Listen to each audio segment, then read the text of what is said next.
Hello guys, welcome back. In this video I'm going to show you how to unlock your permanently locked Snapchat account.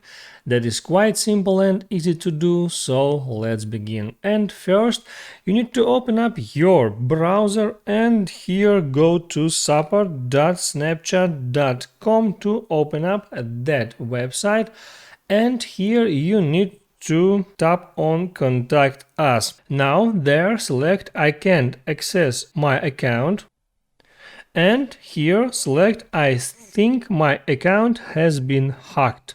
Then scroll down for a little and here you need to fill in username, email address, mobile number and what information should we know.